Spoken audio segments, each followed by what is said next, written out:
Bonjour, c'est Dominique. Alors voilà, mon étagère est toute terminée. Je suis tellement, tellement contente. Même les décorations, j'ai finalement trouvé un petit renard. Je cherchais un renard. J'ai été au magasin Dollar, il n'y en avait pas.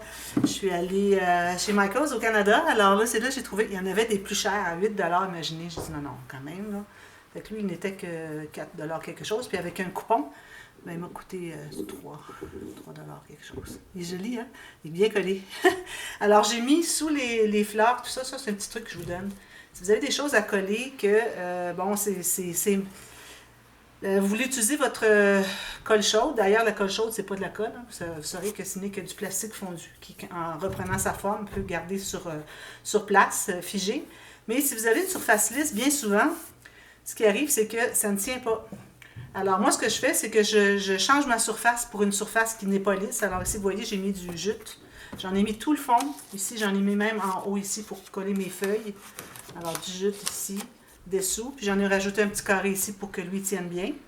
Et puis, alors là, j'ai pu tout faire mon petit bouquet. Trop joli, je suis trop contente. Et puis, j'ai fait aussi des petites pierres, mais je vais devoir mettre du mode poche dessus parce que je trouve qu'ils sont trop mates. Je vais les mettre brillantes. Et puis, chaque petite pierre, c'est fait au quilling. Et puis, j'ai fait un petit genre de petit trépied derrière pour qu'elle reste droite. Alors, voyez, celle-là, bon, elle est bien collée. Alors, ça reste droit, il y a comme un petit support derrière. Puis, j'avais une cocotte, mais je la trouvais trop grosse, je ne pouvais pas la mettre ici. Alors, je l'ai cassé des petits morceaux, puis je les ai mis collés un petit peu partout. Ça fait comme des petites branches dans le fond sur le plancher du boisé où est-ce que le renard se promène. C'est joli, hein? Je suis contente. Alors, voilà, ça, c'est ça. Alors là, je la montre pas juste parce que je voulais vous la montrer, vous l'avez vu déjà au dévoilement. C'est parce que je voulais vous montrer comment j'ai calculé mon... Ben, je voulais vous montrer tout le tour, ici, ceux qui n'ont pas vu. Ça, c'est du papier qui vient d'une autre collection, parce que je ne voulais pas utiliser une feuille au complet de ma collection pour l'arrière de la boîte, non. Je ne voulais pas la mettre unie, alors j'avais une autre collection avec un papier qui faisait un petit peu automne, vous voyez. Puis, une couleur de beige, tout ça. Ici, regardez sur le côté, c'est joli, hein. J'ai pris lui. Lui, je vais l'avoir sur le dessus de l'album aussi. Et puis, les petites cartes, ben, je vais certainement prendre celui-là aussi pour le dessus de l'album, des cartes avec les fiches de classement. Et puis, ici, vous avez l'armoire. Ben, je dis l'armoire, hein, mais mon amie Bernadette, française, merci Bernadette. Alors, souvent, elle me met à l'ordre pour les expressions. Alors, moi, c'est des expressions canadiennes. Souvent, on dit une armoire. Mais il paraîtrait qu'une armoire, c'est quelque chose qu'on peut déplacer. Alors, c'est comme un meuble qu'on peut déplacer. Donc, vu que lui, il est fixé au mur, à ce moment-là, ben, ça devient un placard. Alors, ici, vous voyez, je l'ai fait plus étroit que ce que j'avais dit au départ parce que finalement, je n'ai pas besoin d'avoir la largeur des cartes. L'album va être inséré comme ceci. Alors, ça me donne tout plein de possibilités de largeur pour le petit album. Et puis, avec quelque chose au fond. Alors, je vais faire une boîte au fond probablement, s'il me reste encore des papiers. Sinon, si je ne fais pas de boîte au fond, ce que je vais faire, comme je pense que je l'avais dit dans les tutos, ça fait quelques jours, parce que j'ai été occupée avec un autre projet depuis. Je vais mettre une plaque couverte de papier au fond, qui va être juste assez pour que l'album soit ici sur le côté. Alors, tout ce qui reste au fond d'espace, il y aurait une plaque avec deux cartonnettes de 1 mm pour faire vraiment une plaque épaisse, pour que l'album, quand on le met là, il bloque, il ne va pas aller se perdre au fond. Alors, puis au pire, sur la petite plaque, quelqu'un peut ajouter quelque chose derrière, ça peut faire une petite cachette. Mais bon, si j'ai assez de papier, je vais faire une petite boîte. Vous savez si je l'ai fait parce que vous avez vu le dévoilement. Puis le fameux tiroir ici. Trop joli. Je suis bien, bien, bien contente. J'ai eu des petits problèmes par rapport à la largeur, même qui dépasse encore l'épaisseur de la cartonnette, mais bon, c'est correct. Je pense que ça n'a pas besoin d'être complètement entré. Lui, ben, j'avais dû faire une rectification, vous avez vu, parce que je l'avais mis sur le côté. Finalement, il fallait qu'il soit 2 mm à l'intérieur pour que l'aimant ici et l'aimant là, une fois qu'ils se touchent, que la porte de l'armoire arrive tout juste sur le côté. J'avais des petits problèmes avec le papier ici parce que j'ai dû arracher parce que ça dépassait. Alors, mon armoire, mon placard, j'avais fait mes morceaux ici un petit peu trop larges. Il faut vraiment que ça soit 2 mm moins large que la profondeur du côté ici pour que ça s'inclue à l'intérieur. Alors moi, ça dépassait. Il a fallu que j'enlève mon papier que j'avais couvert ici le côté, que je déchire, tout ça, que j'ai coupé un petit peu. J'ai coupé juste un petit angle. Ensuite, j'ai remis un autre papier. Puis là, ben, il s'est trouvé à superposer par-dessus l'autre qui était déjà là. Alors, ça faisait une bosse. C'est pour ça que j'ai mis un autre papier. Mais ici, je vais ajouter une petite décoration, quelque chose. Peut-être des petites feuilles, des petites fleurs, je ne sais pas. Ou peut-être juste des perles, quelque chose comme ça. Parce que je voudrais qu'on garde tout le focus là-dessus. Alors, voilà. Alors, moi, je vous montre un peu, pour ce qui est du format, Alors, je sais que ici, j'ai en centimètres la largeur. Alors, je veux que l'album soit pas trop serré. Alors, je vais me garder une bonne marge de manœuvre. Alors, moi, j'ai 20 centimètres, un petit peu plus. Alors, disons qu'on a 20 centimètres de large. Et puis, la profondeur, on a 17,5. Alors, moi, j'ai pensé que, pour ce qui est de la profondeur, ça va dépendre, c'est le nombre de pages finalement qui va déterminer la profondeur de l'album. Et je ne voudrais pas le faire aussi profond. Je trouve que ça ferait trop un bloc carré. Alors, je vais probablement le faire quelque chose comme 14, même 12 cm. Peut-être entre 12 et 14 cm de profond. Alors, 3 ou 4 pages. Peut-être juste 3. Et puis, je préparais 4, mais bon, je vais voir. Vous, si vous savez en avance, vous préparez le nombre. Vous allez le voir. Au dévoilement, vous allez savoir combien de pages j'ai faites. Moi, je ne le sais pas encore. Alors, pour ce qui est de la hauteur, OK. OK, la largeur, comme ceci. Alors, moi, je me trouve à avoir des pages, vous voyez. Je me suis gardé un espace d'environ 5 mm pour la couverture, la structure de l'album. Et je vais avoir un espace pour mes pages qui vont être attachées avec le gousset d'aisance au moins 1 cm, sinon 1,2. Puis, je ne voudrais pas que les pages arrivent finalement trop proches ici. Je vais me garder un côté où est-ce que je peux avoir le couvert de l'album qui continue un peu. Alors, c'est pour ça que moi, en l'occurrence, j'ai fait 16,5 cm ou 6 pouces et demi de large pour les pages. La hauteur, ben là, on a la liberté comme on veut. Alors, moi, mes pages, ça va être à peu près ici à 2 mm, 3 mm du bord. Donc, ici, avec le couvert qui va dépasser ici, parce que j'ai des pages pochettes. Je ne sais pas si vous voyez, dépasser ici à cause des pages pochettes. Alors, à ce moment-là, je vais avoir mon album va être environ haut comme ça. C'est correct que ça dépasse, c'est pas nécessaire que ce soit exactement la même. Comme quand j'avais fait la tablette Little Girl, le Stamperia, l'étagère, l'album dépassait, puis c'est bien correct. Sinon, ça fait trop juste bloc. Alors, je veux vraiment que l'album dépasse un peu. Alors, c'est à partir de là que j'ai déterminé le format de mes pages. Comme vous voyez, c'est un calcul qu'il faut faire. Alors, j'ai fait 3 pages, mais j'en fais une 4e avec vous pour montrer comment j'ai procédé. Alors, une chose que je voulais vous dire, c'est que moi, ce que je fais maintenant, c'est que sur le dessus, alors vous savez qu'on attache la page à l'album ici, plus tard je vais vous expliquer. La bande d'attache, là je vais zoomer un petit peu parce que je veux que vous voyez mieux, parce que je vais regarder loin pour que vous voyez l'armoire, pas l'armoire, la tablette, l'étagère, comme ça. Alors là, alors ici, le dessus, là où est-ce que je vais vouloir mettre ma doublure de page, parce que moi vous savez, je mets toujours une doublure de page, à moins de faire un système différent, comme des pages comme les pages les plus faciles au monde, tout ça, c'est juste un papier, alors je ne fais pas de doublure de page, parce que ça ferait trop lourd. Mais quand j'ai une page double, automatiquement, je fais une doublure de page sur un des deux côtés. J'aime bien faire sur le côté du dessus, alors côté A de la page. Alors vous savez que ça va tourner comme ça, c'est attaché ici. Alors j'aime bien l'avoir ici. Alors en ayant ici, une chose que je fais maintenant, puis j'essaie d'y penser toujours, j'y pense pas toujours, c'est que les rabats ici, pour coller, ils vont être derrière plutôt qu'être devant. Avant, ils étaient toujours devant. Je rabattais comme ça, comme ça. Alors, si vous rabattez devant, vous avez une couture, surtout moi, j'utilise du papier cartonné 300 grammes ou 110 livres. Alors, imaginez l'épaisseur ici de la bande de collage. Quand on arrive avec la carte, parce qu'avec la doublure de page qui serait ici, on arrive avec la carte, on se trouve à buter sur la couture qui est ici, ou la bande de collage.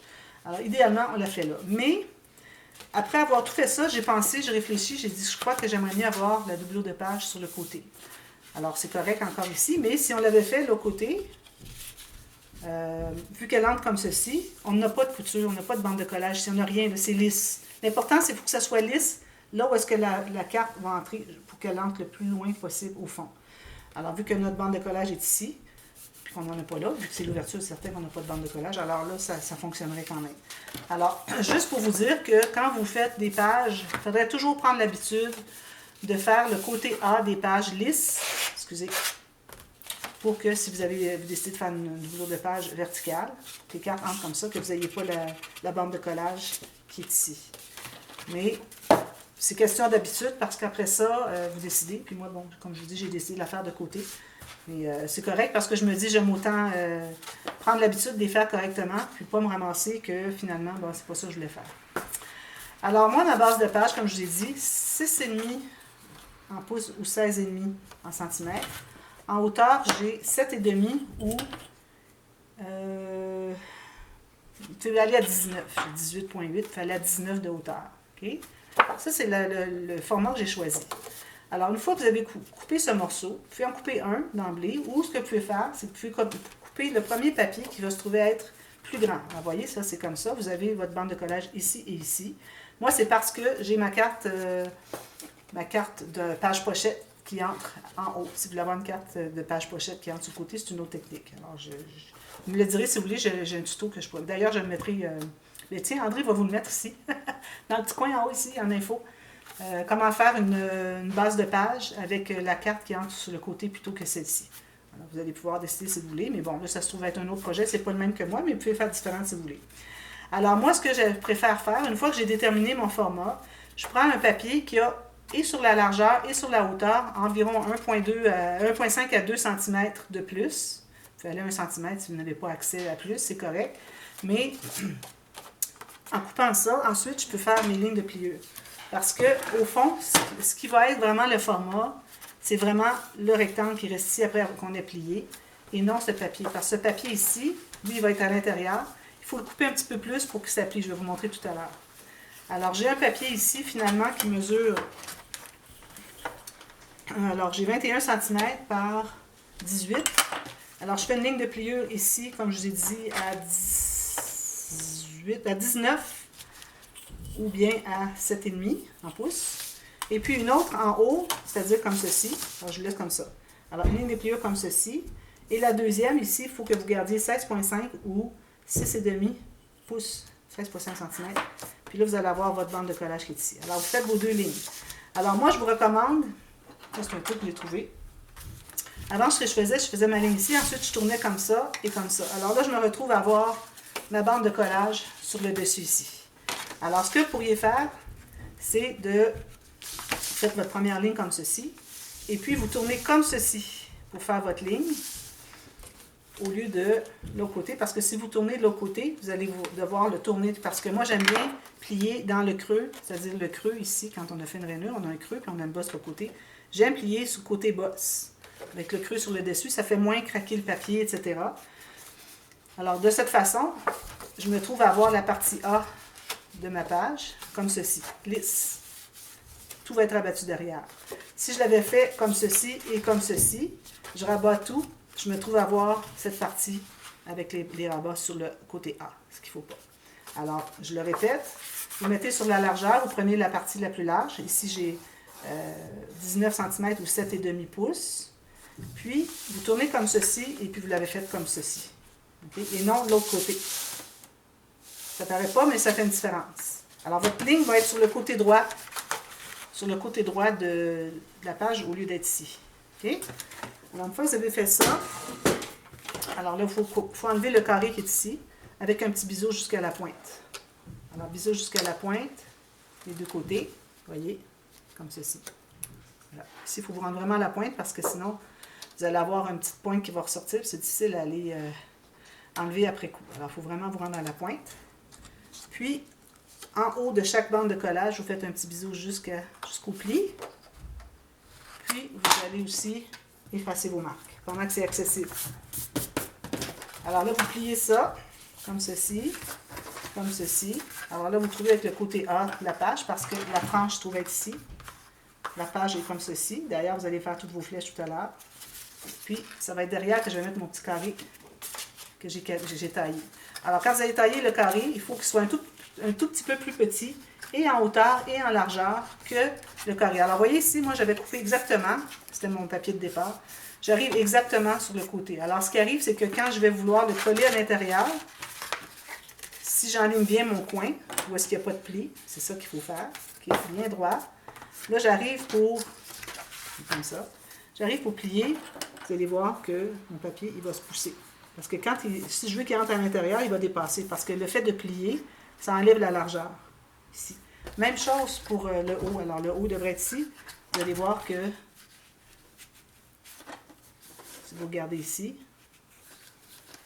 vous allez voir qu'il se tasse. Je ne sais pas si vous avez vu. Il se tasse. C'est-à-dire que vous ayez 1 mm de moins et en hauteur et en largeur que votre rectangle de base de page. Alors, vous pouvez l'enlever au ciseau si vous voulez. Juste une petite ligne d'1 mm. Puis, c'est pas trop grave si c'est pas précis. Parce que ça va être caché à l'intérieur des bandes de collage. Si vous avez un coin qui est moins beau, profitez-en pour qu'il soit installé à l'intérieur. Mettez-le pas pour qu'il soit le coin qui va paraître. Alors, mon petit coin, j'ai coupé finalement. Alors, voilà. Là, maintenant, si je fais ça, ça reste droit. Si je fais ça, ça reste droit. Parfait. Alors là, ce que vous faites, c'est que vous enlignez bien sur les côtés ou le coin où est-ce qu'il n'y a pas de pli. Et de ce sens-ci et de ce sens-ci. Là, vous tenez ça bien droit. Ensuite, vous mettez la colle.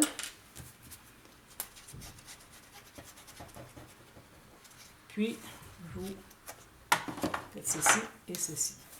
Si jamais vous voyez que ça dépasse ici, okay, vous irez le couper après coup. Alors, ça va vous donner une bonne ligne pour vous guider l'arrière de la page. Alors, si ça dépasse, vous allez tout simplement longer la base de page. Ici, je vais être vraiment égal. Oui, même chose ici. Alors, l'important, c'est d'avoir les coins, le petit coin ici en haut, bien égal. Sinon, ça commence à être compliqué à essayer de mettre ça droit. Je peux vous dire, j'ai déjà expérimenté. D'ailleurs, tous les trucs que je vous donne, c'est toutes des expériences, des erreurs que j'ai faites, des expériences. Alors, vous avez tout ça pour vous. Comme ça. Voilà. Alors, je me trouve à avoir ma tranche ici. Donc, j'ai le côté A des pages. Puis ici, j'ai ma tranche, mon haut de page, avec les bandes de collage, au cas où je vais faire une double de page verticale. Alors, j'ai fait les cartes comme ça. Alors, moi, je vous recommande de faire vos X du côté tranche, parce que ça ouvre. Il faut vous placer votre album, alors il y a direction portrait. Puis, l'autre côté ici, vous avez le X pour la tranche et la flèche pour indiquer le haut. C'est important pour ne pas risquer de soit mater des papiers à l'envers, soit d'inverser des pochettes, faire des pochettes en haut plutôt qu'en bas, c'est pas trop utile, hein? Il n'y a rien qui tient sur des pochettes en haut. Peut-être un petit espace en serre, mais pas plus. Alors voilà, j'ai mes 4 pages. Maintenant, je vais vous montrer que je vais faire la doublure de page. Alors moi, j'avais préparé mes mesures tout, mais j'ai décidé après coup que finalement, je ferai ma doublure de page sur le côté ici. Parce que je trouve que 2 cartes en haut ici, c'est peut-être pas l'idéal. C'est correct aussi, mais bon. Alors là, ce que je fais, c'est que... Est-ce que j'avais commencé à faire des mesures? Oui, je les ai faites ici. Ah, bon, voyez-vous, je l'avais fait comme ça finalement. Bon, c'est ça. La doublure de page, je l'avais considéré comme ça. Alors là, vous allez avoir un papier qui, la hauteur, va avoir au moins 1 cm chaque côté de plus. Alors, vous faites une petite marque tout juste sur le côté de votre page, en haut et en bas, pour déterminer là où est-ce que vous allez plier pour que ça se contienne sur la page. Ici, vous allez mettre droit sur le côté, parce qu'on va juste coller le fond. Puis, vous allez calculer, comme ici, là, je l'avais fait déjà. Alors, j'ai calculé environ 8 mm plus court pour là où est-ce qu'il va y avoir le pli, parce que j'aime bien plier pour renforcer. Et puis, je vais couper ici, je me garde environ un bon 2 cm à 2 cm et demi. 2 cm, c'est correct, pour couper. OK? Alors, je vais faire ça avec vous. Je le fais toujours à toutes les séries de tutos quand je commence un album. Je fais toujours les bases de page expliquées en détail, les doublures de page aussi, pour être certain que vous n'ayez pas à chercher si vous êtes nouvelle. C'est la première série que vous regardez. Puis vous ne savez pas comment procéder, bien, vous n'aurez pas à chercher partout sur ma chaîne de savoir comment faire. Puis je crois que c'est bien, bien important. Alors là, j'ai mes marques que j'ai faites au départ qui correspondent à la hauteur de ma page. Okay. La hauteur de ma page, c'est ça. Attention, pas aller plus haut. Okay. Il faut aller 1 mm ou 2 plus bas, mais pas plus haut. Ici. Alors, vous voyez, j'ai ma ligne ici. Alors, d'une ligne à l'autre, ça correspond à la hauteur de ma page. Je peux vérifier. Parfait. Puis, je fais l'autre ligne ici qui détermine où est-ce que je vais plier pour renforcer mon côté. Alors, vous voyez, moi, j'utilise du papier cartonné de 300 grammes. Malgré ça, j'aime bien toujours renforcer. C'est pas juste renforcer, c'est que aussi vous avez un pli au lieu d'avoir un côté. Avec les doigts ici, quand vous cherchez, vous venez qu'à briser un peu. On le voit, on voit les traces d'ongles qui ont voulu ouvrir la pochette. Alors, en étant plié comme ceci, là, vous n'avez plus de problème. Alors, pliez vos trois bandes de collage. Alors, celle qui se trouve être sur le côté, comme je vous dis, c'est celle qui va faire le renforcement de l'ouverture de la pochette. Vous la collez carrément sur le fond, comme ça. C'est juste pour doubler. Ensuite, j'espère que j'ai assez de temps. Sinon, je continue tout de suite. Alors là, vous savez que l'ouverture de vos doublures de page ne doit jamais être du côté de la tranche. On ne fait jamais de pochette du côté de la tranche. Alors ça, avec les plis comme ça va être installé comme ceci. Exactement. Okay? Alors ce que je fais, c'est que je mets de la colle sur le dessus. Alors vous voyez, je suis sur le dessus ici. Même si je l'ai tourné à l'envers, ça a l'air d'être du dessous. C'est vraiment sur le dessus de la bande de collage. Puis, avec le côté qui n'est pas plié, côté tranche, et le côté plié, côté de la page. Alors, je vais installer mon côté. Vous excuserez, il y a du bruit en haut, ils font des déménagements, des rénovations. Alors là, je colle juste le haut, mais je m'assure que tout le reste va être bien positionné une fois que ça va être collé. Alors, c'est important de faire comme si vous colliez partout, mais au fond, il ne faut pas se mettre de la colle sur les doigts partout, puis de tout souiller partout. Alors, on a mis la colle juste sur un côté, ce qui fait qu'ensuite, c'est très facile. On va presser ici. Ici, j'avais oublié de biseauter. Il faut biseauter aussi les coins des petits rabats de collage que vous avez fait. Pour qu'on les voit sur le côté. Ici, ça ne sera pas trop grave, parce que ça va se trouver avec le côté de la tranche, mais quand même, c'est une bonne habitude à prendre. Maintenant, une fois que j'ai tout positionné puis j'avais collé un côté, là, je peux aller mettre de la colle sur les autres côtés. Alors, ici, à l'extérieur, mais à l'intérieur, sur le côté, parce qu'on veut coller juste le fond. Une fine ligne de colle pour que ça ne prenne pas trop d'espace. Parce que la colle, si vous en mettez beaucoup, quand vous arrivez pour l'écraser, comme ceci, ça va prendre plus de largeur, donc vous allez perdre d'espace pour une carte. Alors moi, je presse comme ceci. Vous voyez, après avoir bien positionné le premier, mais les autres, ça va très bien. C'est un jeu d'enfant. Vous n'avez qu'à plier et puis presser. Puis il faut presser longtemps jusqu'à ce que ce soit bien, bien collé. Alors moi, ce que je vais faire, c'est que je vais faire les autres hors ligne. Je vous reviens avec ça terminé. Puis on va commencer la première page dès demain. Et puis, j'ai bien hâte de commencer. Je vais faire des interactions que j'ai faites dernièrement dans un album que j'ai créé pour une dame. Et puis, j'aimais beaucoup les interactions. Alors, je vais en reprendre quelques-unes parce qu'il n'y avait pas de tuto pour cet album-là. Je dis, bon, aussi bien, je vais reprendre un peu les interactions, mais pas toutes parce que c'était vraiment épais. Mais bon, peut-être que oui. On verra. Vous savez, je vais vous l'avoir dit dans le dévoilement. Alors, voilà. Vous faites tout ça, puis n'oubliez pas de remettre votre X sur le côté de la tranche, là où est-ce qu'on l'avait inscrit déjà, ici, dessous la doublure de page. Puis votre flèche encore qui indique le haut, toujours. La flèche égale haut. OK? Alors, je vous reviens avec ça terminé, puis on commence la première page. Alors, à demain. Merci. Bye bye.